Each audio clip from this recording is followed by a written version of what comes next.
Alors, c'est pas terrible comme résultat. Vous voyez, le grain, c'est un peu foireux. Mais il y a possibilité d'aller dans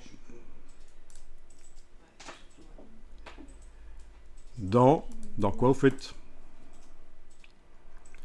Alors, dans le menu Effets, paramètres des effets de pixelisation du document.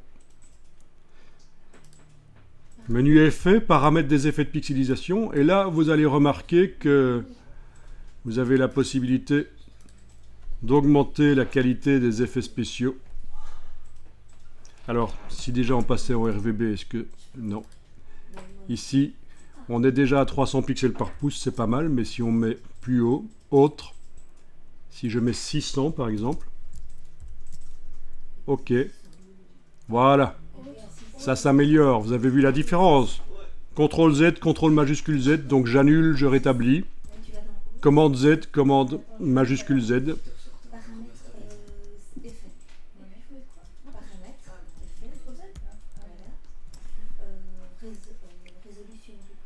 Voilà.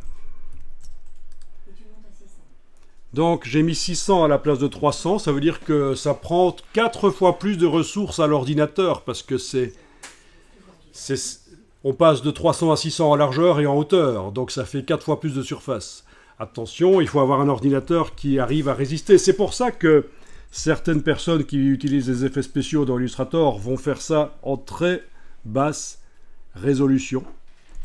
Ils vont obtenir des choses assez moches comme ça. Mais à la fin, quand le travail est fait, ils vont remonter effets, paramètres des effets de pixelisation, ils vont remonter ça.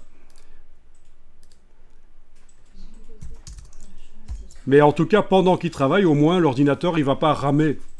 Si on a un vieil ordinateur qui n'est pas très puissant, ça va aider. Donc même les ombres portées sont améliorées. Il n'y a pas que le grain.